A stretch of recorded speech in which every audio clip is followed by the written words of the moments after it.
21শে জুলাই রাত্রি অনুমান 10টা নাগাদ এটাই থানাধীন কৈলাসবাড়িতে একটা মারামারির ঘটনা ঘটেছিল। সেখানে ধানিয়েল দেববর্মা এবং কাথার দেববর্মা দুজনকে খুব ব্রুটালি মারা হয়েছিল। সেই ব্যাপারে 3 জনের বিরুদ্ধে একটা কেস রেজিস্টার হয়েছিল সিধাই থানায়। তারা হলো সমরেন্দ্র দেববর্মা, সন্তোষ দেববর্মা এবং রাকেশ দেববর্মা। যাদেরকে মারা হয়েছিল তাদের মধ্যে থেকে একজন ধানিয়েল দেববর্মা গত 1/8 এই মাসের 1 তারিখে জিবি হাসপাতালে মারা যায়। তো সেই ব্যাপারে আমরা একটা খুনের মামলা রেজিস্টার করি। তো সেই মামলায় যারা আসামি ছিল তারা পলাতক ছিল। তাদের মধ্যে 2 জনকে আজকে আমরা অ্যারেস্ট করেছি। তাদের নাম সমরেন্দ্র দেববর্মা এবং সন্তোষ দেববর্মা। তারা কি মূল অভিযুক্ত? মূল অভিযুক্ত, এফআইআর নাম ছিল তাদের। আর কেউ কি যুক্ত আছে?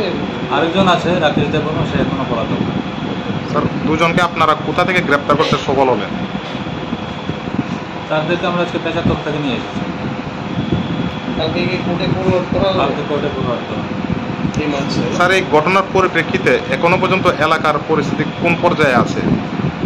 যাদের ভিকটিম ফ্যামিলি তাদের মধ্যে একটা তারা খুবই ইমোশনাল হয়ে আছে। এটা যেন এতদিন হয়ে গেছে আসামিটা গ্রেপ্তার হয়নি।